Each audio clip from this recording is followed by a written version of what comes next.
Hi, friends. I hope everybody is doing okay. I'm sorry I wasn't able to do our live Google Meet this morning, but it was National Principals Day, and we, the staff of the school, teachers, and a lot of the staff people that work there, we were saying thank you to our principal, Mrs. Concepcion, for everything that she's done for us, all of the help, and being just such a wonderful principal. So I was there this morning showing my appreciation for her.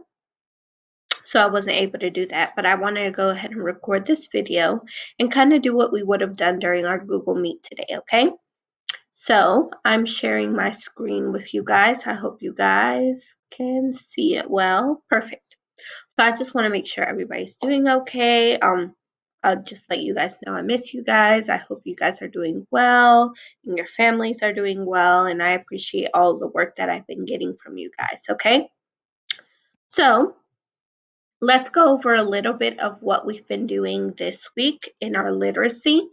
In this past week of work, you guys were comparing and contrasting the two stories that you read. So you were comparing and contrasting Tom and the Egg and Mongo's Migration. You found things that were the same, similar, and things that were different, contrasting, in those two stories. After you compared and contrasted, you started your new learning packet for this unit. And in this unit, you guys are going to be talking and learning a lot about opinions. So I want today to discuss opinions a little bit more so that we know exactly what an opinion is and we comprehend what an opinion is and how we can decide what somebody's opinion is about something, okay? So an opinion is the way that you think or how you feel about a topic, an object, or a thing. Not everybody has the same opinion, and not everybody has to share the same opinion. But in a lot of times, you kind of have to have reasons for your opinion. So you have to understand why you feel that way or why it is that you feel that way. But again, it's how you think or what you think of something or how you feel or what you feel about something. For example, I love dogs. That's how I feel about them. I love them. I have a dog. I think dogs are super cute. Not everybody thinks that. There are people who don't like dogs. There are people who are afraid of dogs. That is how they feel about dogs. That is what they think about dogs. That is their opinion. So opinions can be different, but they show how you feel or what you think about a topic. Okay? In this packet, in the new packet, they asked you guys to share or to give an opinion about something that we've been doing.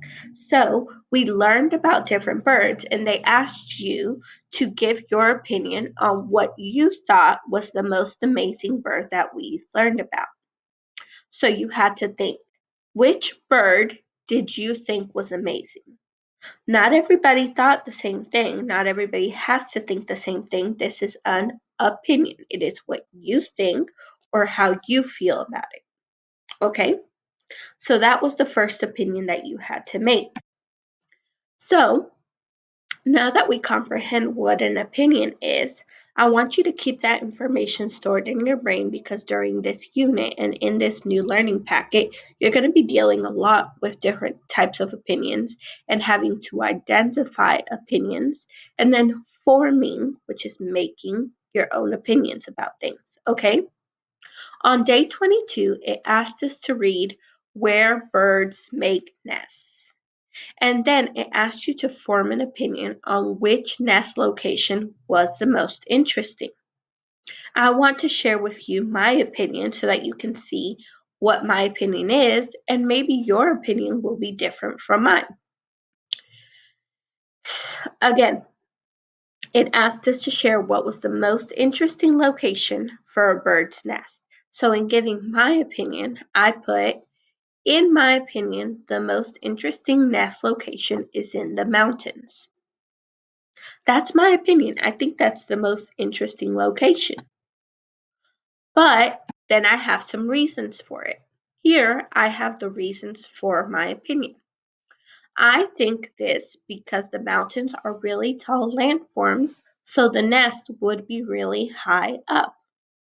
Another reason why I think that this is the most interesting location is because the mountains are really cold. So it's interesting to me that a bird would decide to make its nest there. And then I have a conclusion. So again, I'm telling you what my opinion was or what I'm talking about. This is why I think the mountains are the most interesting bird nest location. So here is my opinion. This is what my opinion was. It's what I think or how I feel about this question. So, again, remember that an opinion is the way that someone feels or what somebody thinks about a topic. Now, it asked us to also make or find the two different opinions about a story, Pale Male's Nest. So, oops, too soon. So I'm going to go ahead and I'm going to reread that story for you guys. If you want to read it, it would be on page 2.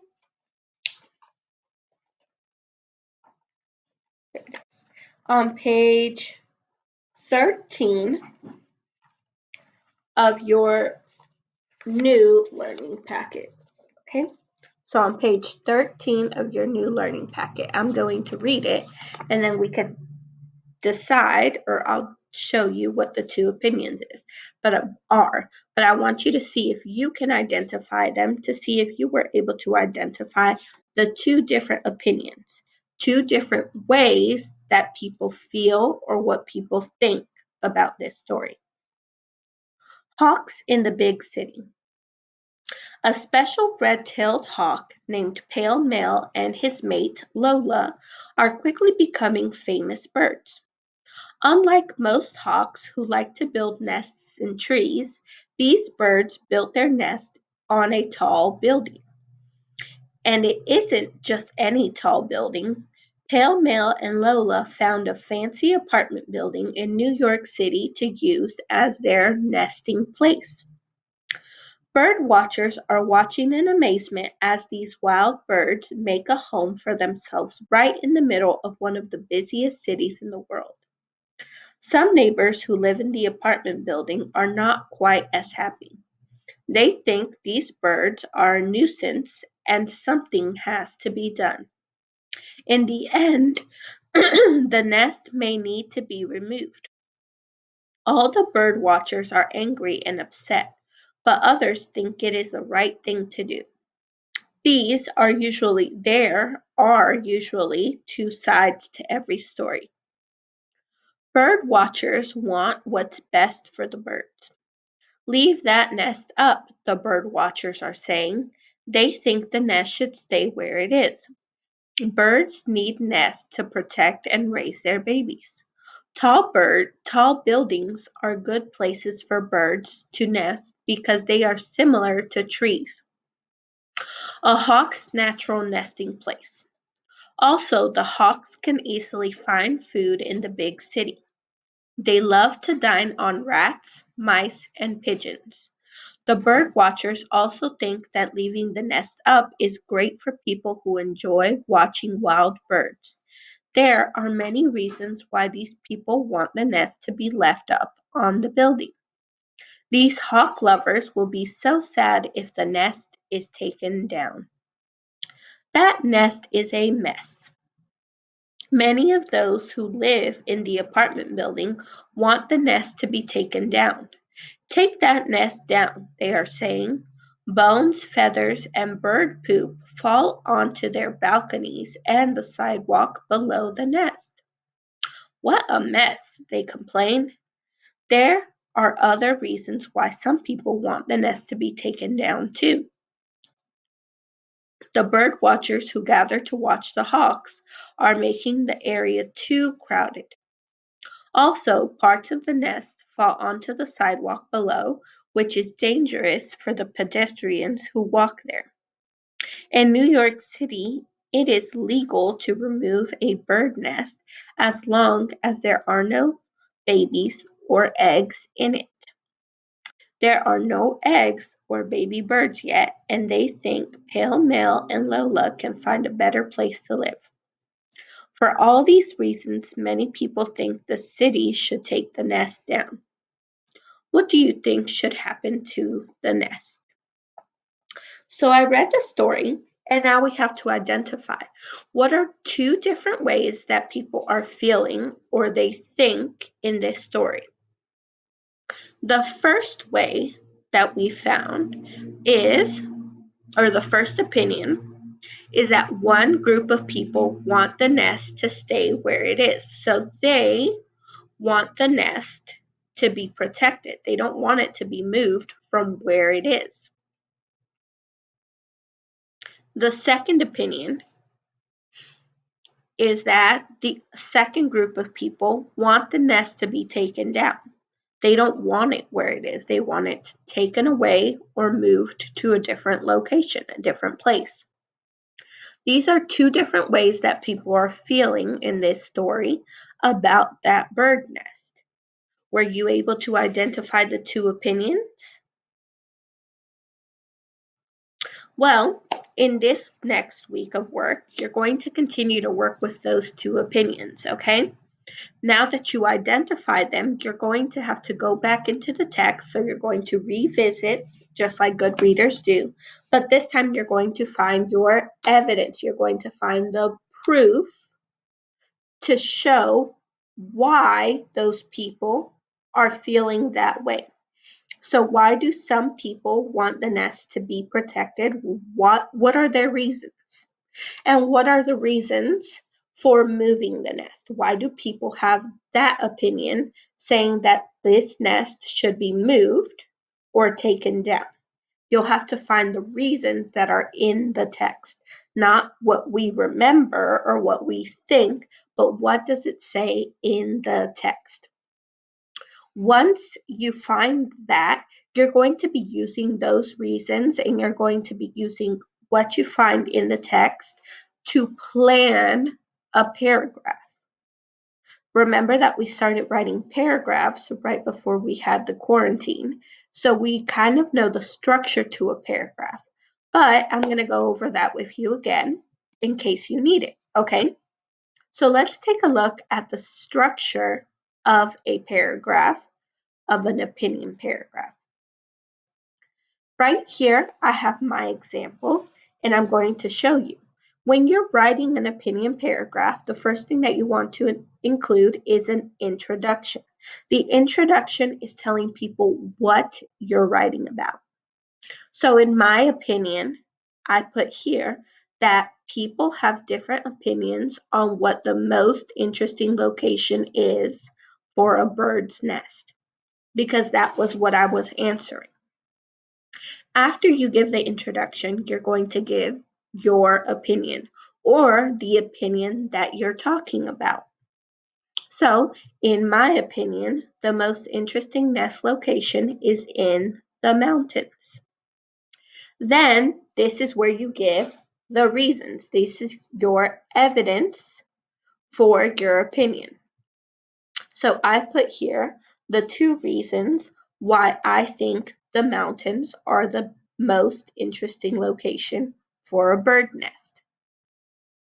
After you give your reasons or your evidence, you're going to give your conclusion. So again, you're telling your reader what you were writing about.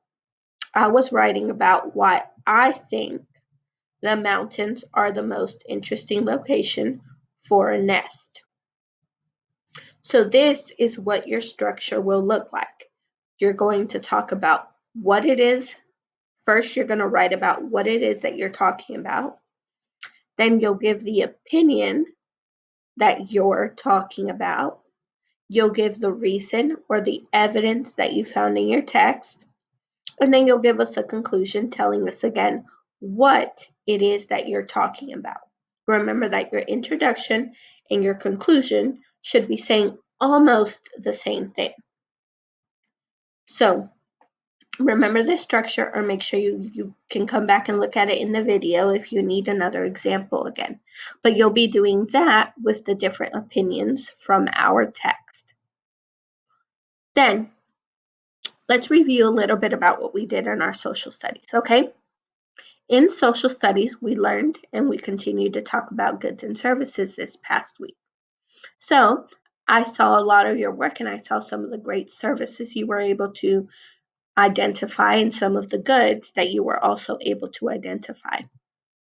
In this next week, you're going to think a little bit more about goods and services, but from a different perspective, looking at it a little bit differently from a different view, okay? So you're going to be looking at it from the view of producers and consumers. This is something we also kind of talked about a little bit at school, but we didn't get a chance to finish everything up and go into a lot of detail. So let's review a little bit. Producers and consumers are the different people that make the goods and services and people who use or buy the goods and services. So producer makes things. For example, a farmer. A farmer is a producer because the farmer helps to grow the food that we buy and eat. So the farmer would be the producer. A consumer is somebody who uses or buys those things. So we would be consumers because we go and buy the food and then we eat the food. Think about and see if you can come up with any other producers and consumers. Now, you'll have to think about producers and consumers as you're going to be doing some of that work this week. We're also going to be, or you are also going to be working on things and learning a little bit about resources. There are 3 different types of resources, okay? There's human resources, capital resources, and natural resources. Human resources are the people. So think about the humans, the people that provide services. For example, some of you were talking about firemen. Exactly. Firemen provide a service. What do they provide? They keep us safe. They put out fires. That is providing a service. Humans provide a service. Those are the human resources. Capital resources are the goods that people need to provide the service. So we have firefighters. In order to do their job, what do they need? They need a fire truck, they need the hose, they need the ladder. Those are capital resources. So humans use capital resources to do their job. Then we have natural resources. Natural resources are the resources that you can find on Earth that are already here. For example, firemen use a hose to put off or put out fires. But from that hose, they need water. Water is found on Earth. It is natural. We don't make water, we find water. Water is a natural resource. So those are the 3 types of resources. Human resources, the people that do the services. Capital resources, the things that people need to provide the service. And natural resources, which are things that are found on Earth already. Okay? So you'll have to think about these 3 different resources and you'll be doing some work with them. Okay? So that's basically what you're going to be doing, a little recap, a little review of what you were doing last week and how we're moving on to something in this new week of new learning. All right, friends? So if you have any questions, if you need anything, please text me or send me a message, let me know. I'm here to answer any questions that you might have. Okay? If there's anything else I can also do for you guys, I can help you with, please let me know. And please know that I missed you guys so much. I Miss being with you guys every day, miss being with you in class, but I'm glad that it seems like everyone is doing well. I'm glad to see you guys doing your work. All right? Love you guys. Bye.